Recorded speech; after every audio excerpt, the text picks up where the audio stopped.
What is homeostasis? To be brief and to the point, homeostasis is the relatively constant state maintained by the body. Mainly this means that over time, the internal body will maintain a stable environment. So, for example, if the external temperature is cold or hot, the internal body temperature will remain relatively constant at 98.6 degrees Fahrenheit or 37 degrees Celsius. The internal body temperature may vary a little above or below this number, but that will still be considered normal. So let's say we took someone's body temperature over a certain period of time. If we plot that on a chart, it may look something like this. Here, body temperature rose slightly, and here it fell a little. But the normal body temperature range is from 97.7 to 99.5 degrees. So our subject was inside the normal range throughout that time span. Homeostasis doesn't just apply to body temperature, but many other conditions as well.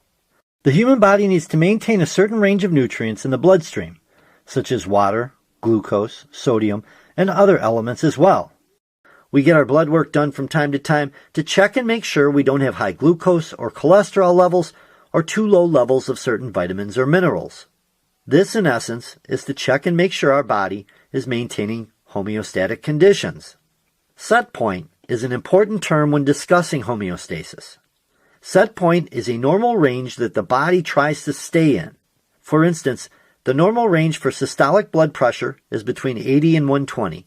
So homeostasis is sought by the body to keep systolic blood pressure in this range or set point. However, the body can change the set point. In many people, weight gain leads to higher systolic blood pressure. This could be due to many factors.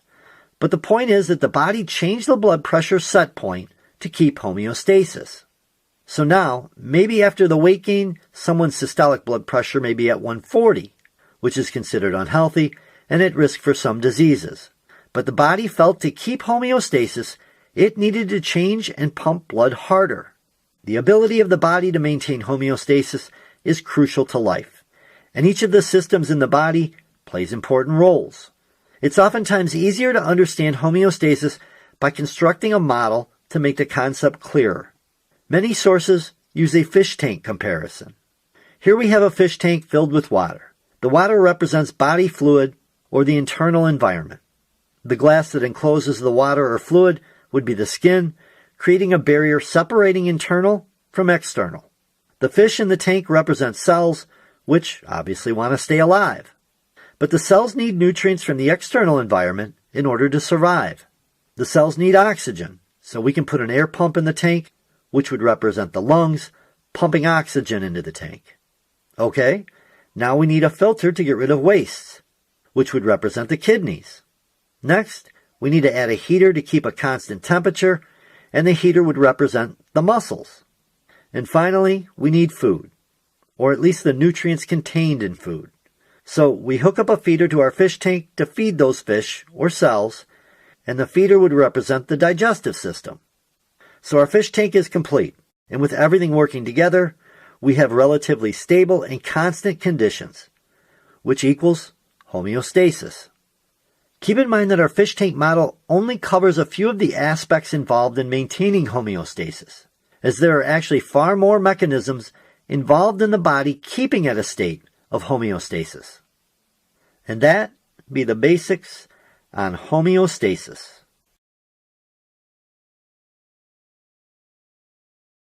Now we will review more about the topic homeostasis. Homeostasis is the ability of the body to maintain a stable internal environment despite changes in external conditions, or an easier definition would be the steady balance needed to maintain for our body to function properly. In homeostasis, we find the feedback mechanism in body that helps control the amount of chemicals. They can occur in two different ways, automatic and behavioral. Automatic, when it is cold outside, the instant reaction of your body is to shiver. Behavioral, when blood glucose levels are low, you become hungry and eat something. Those are the ways in how your body reacts to certain situations. Right now, I will list you the areas that need homeostasis. Later on, I'll give you the examples of each of the areas. Number 1, body temperature. 2, water level, which means when you're thirsty or you need to urinate. 3, blood glucose, when you're hungry. 4. Carbon dioxide, oxygen, breathing changes. An important factor that you need to take into consideration is the homeostasis key player is the hypothalamus. It is the part of the brain that receives the signal from the rest of the body and notifies the brain of the chemical imbalance. Now that you know the information about homeostasis, I'll give you the examples of the areas in where you can find it. Body temperature. When body temperature increases, blood flow increases and sweat is produced. That's why when you're exercising in your PE class, you sweat a lot. When body temperature decreases, blood flow decreases and the body shivers due to the cold environment, which means that whenever you are in a cold area, the instant reaction of your body is to tremble because it wants to keep your body warm. Another example is the water levels. As water level increases, your body needs to excrete water through urination. When water level decreases, your body is thirsty and must drink water immediately. Carbon dioxide and oxygen. As carbon dioxide levels in the body increases, oxygen levels decreases. They are opposites. When a person begins to breathe heavily, it's because they need to get more oxygen into their body and they need to get rid of the excess of carbon dioxide. You need oxygen, not carbon dioxide. As example would be the blood glucose level. When our glucose level increases, it's because the person feels full. You don't want more food. But when the level of glucose decreases, the person feels hungry. That's why you start craving for food.